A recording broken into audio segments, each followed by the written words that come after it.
আর এখানে দেখুন মিথিলা স্কুলে গিয়েছিল, স্কুল থেকে এসে ওকে স্নান করে দিয়েছে গরম জল করে, আর ও খুব সুন্দর করে আঁকাআঁকি শুরু করছে এখানে। এই যে দেখুন বন্ধুরা, তরকারি কিন্তু আমার একদম রেডি, আর কালারটা দেখুন যে সুন্দর আসছে। কেমন লাগছে? তাই নাকি? হ্যালো ফ্রেন্ড, মিথিলা কিচেনের ব্লগে সবাইকে স্বাগত জানিয়ে আবার আমি নতুন একটি রেসিপি শুরু করছি। হাতে সময় না থাকলে যেভাবে ঝটপট রান্না করা যায় সেই রান্নাটা আমি আপনাদের সাথে শেয়ার করব। ঝটপট মিথিলার স্কুল থেকে এসে আমি 3টা ডিম সিদ্ধ করতে বসিয়ে দিয়েছি। ডিম 3টা সিদ্ধ হয়ে আসছে, খুব সুন্দর করে খোসা ছাড়িয়ে নেব। আর ডিমটা সিদ্ধ করার সময় সামান্য একটু লবণ দিয়েছিলাম যাতে তাড়াতাড়ি ডিমটা খোসা ছাড়ানো যায়। এই যে ডিমগুলো দেখুন কত সুন্দর। এবার ডিমের খোসাগুলো আমি খুব সুন্দর করে ছাড়িয়ে নেব।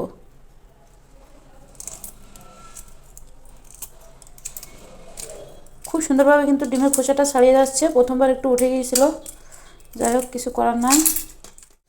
বন্ধুরা আমার ডিম ছাড়ানো শেষ, এবার মাছ বরাবর কেটে নেব।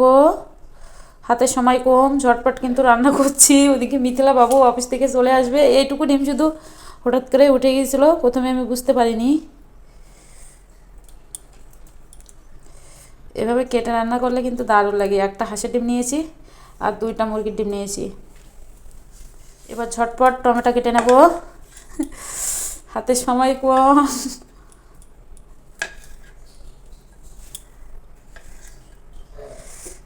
বন্ধুরা আমি কিন্তু মিথিলাকে নিয়ে স্কুলে গিয়েছিলাম, আর আমার হাতেও সময় কম ছিল। ভাবলাম যে টমেটো দিয়ে ভুনা করব ডিম, তাহলে খেতে দারুণ লাগবে। বিশেষ করে টমেটো শীতের সময় খেতে কিন্তু অনেক ভালো লাগে। এভাবে আমি পিস পিস করে সব টমেটোগুলো কেটে নেব। এই যে আমার সব টমেটো কাটা কমপ্লিট। আর এই যে এদিকে পেঁয়াজের কালি আর কিছু কাঁচা লঙ্কা কেটে নিয়েছি, পেঁয়াজ রসুন কুচি করে নিয়েছি, আর টমেটো কেটে নিয়েছি, আর ডিমও কেটে নিয়েছি। তেল অ্যাড করে দিয়েছিলাম, সামান্য একটু হলুদের গুঁড়া, আর একটু সামান্য লঙ্কার গুঁড়া, সামান্য একটু লবণ। সুন্দর কালার আসার জন্য কিন্তু আমি লঙ্কার গুঁড়া, হলুদের গুঁড়া আর লবণ দিয়েছি। এবার ডিমগুলো অ্যাড করে দিয়ে দেবো। সব ডিমগুলো খুব সুন্দর করে লো আঁচে ভেজে নেব। একটু ওলট পালট নাড়াচাড়া করে সুন্দর করে ডিমগুলো ভাজতে থাকবো। খুব সুন্দর কিন্তু কালার আসে, একটু লবণ আর হলুদ তেলে দিয়ে ডিমটা ভাজা করবেন। আমার ডিমের কালারটাও কিন্তু খুব সুন্দর আসছে। দেখবেন বন্ধুরা, যারা স্কুলে বাচ্চাদের ভর্তি করাইছে তাদের হাতে কিন্তু, সব মায়েদের হাতে কিন্তু সময় কম থাকে। তাদের স্কুলে নিয়ে যাওয়া, তাদের খাওয়ানো, ঘুম পাতানো, অনেক কিছু করতে হয়, আর সেজন্যই কিন্তু সময় কম থাকে। আর তাদের জন্য এই রেসিপিটা ভেজে নিয়েছি। এবার ডিমগুলো আমি উঠিয়ে নেব। এবার দিয়ে দিলাম পেঁয়াজ আর রসুন একসাথে বেটে নিয়েছি সেটা। পেঁয়াজ রসুনটা একটু বাদামি কালার করে ভেজে নেব। বাদামি কালার করে আমি ভেজে নিয়েছি। এই পর্যায়ে আমি পেঁয়াজের কালি অ্যাড করে দিয়ে দেবো, আর কাঁচা লঙ্কাটাও কিন্তু অ্যাড করে দিয়ে দিয়েছি। আমার 2-3টা কাঁচা লঙ্কা কেটে নিয়েছিলাম।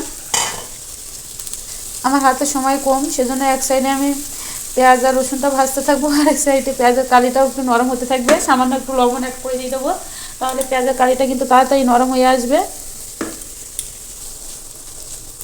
এবার আমি পেঁয়াজের কালির সাথে পেঁয়াজ রসুনটা মিশিয়ে নিয়ে নিলাম, নাড়াচাড়া করে খুব সুন্দর করে একটু ভাজা ভাজা করে নেব।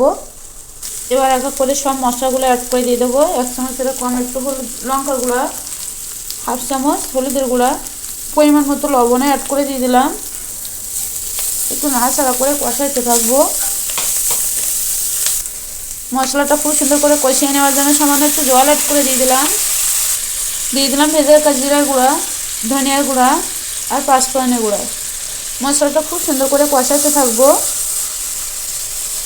এই পর্যায়ে আমি টমেটো অ্যাড করে দিয়ে দেবো। এই পর্যায়ে আমি মশলার সাথে টমেটোটা খুব সুন্দর করে মিশিয়ে নিয়েছি। 2-3 মিনিটের মতো ঢেকে রাখবো, তার ভিতরে খুব সুন্দরভাবে আমার টমেটোটা সিদ্ধ হয়ে আসবে।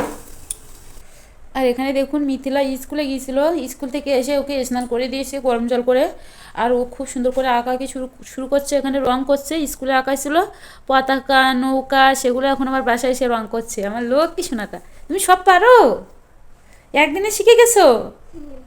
তাকো খুব সুন্দর করে রং করো। হ্যাঁ, 2-3 মিনিট পরে ফিরে আসলাম। টমেটো কিন্তু আমার অনেকটা নরম হয়ে আসছে, সিদ্ধ হয়ে গিয়েছে। জলটা শুকানো পর্যন্ত খুব সুন্দর করে একটু কষাতে থাকবো। টমেটো কিন্তু গলে গেছে। টমেটো আমি খুব সুন্দর করে কষিয়ে নিয়েছি। এই পর্যায়ে আমি জল অ্যাড করে দিয়ে দেবো। আমি খুব বেশি জল অ্যাড করব না। এবার আমি পুরোটা পর্যন্ত অপেক্ষা করব।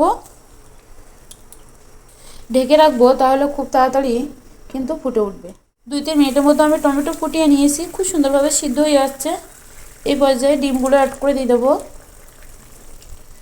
আবারও আমি 2-3 মিনিটের মতো ফুটিয়ে নেবো। ঝোলটাও ঘন হয়ে আসবে আর ডিমটাও খুব সুন্দরভাবে সিদ্ধ হয়ে যাবে, তরকারিটাও খেতে ভালো লাগবে।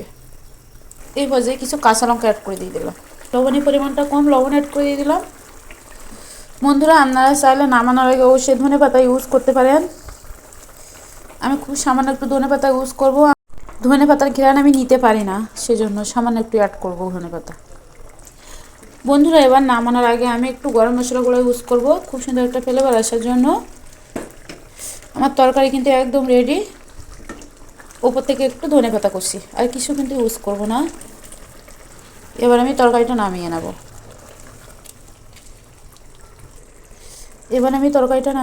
দেখুন কত সুন্দর দেখতে হয়েছে, খেতেও কিন্তু দারুণ লাগবে।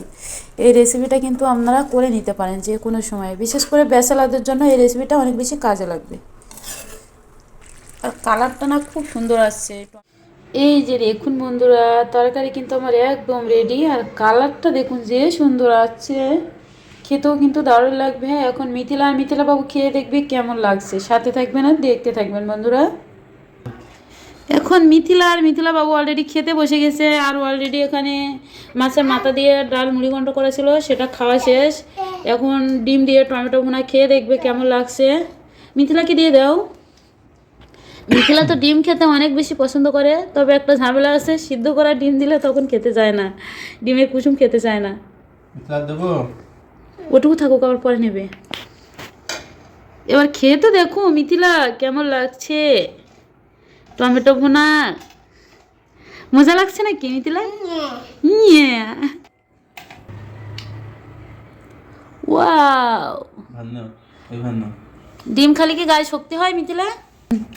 উলি বাল লক্ষ্মী সোনা কত সুন্দর তুলে তুলে খায়। আর মিথিলা বাবু ওইদিকে খাওয়া শুরু করছে।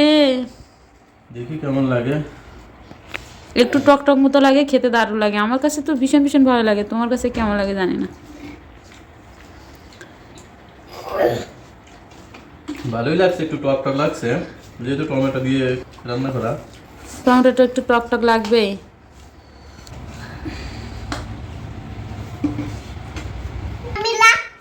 কেমন লাগছে? তাই নাকি? আমরা খেয়ে নেই। সবাই ভালো থাকবেন, সুস্থ থাকবেন। নমস্কার, tata, bye bye. Tata, bye bye.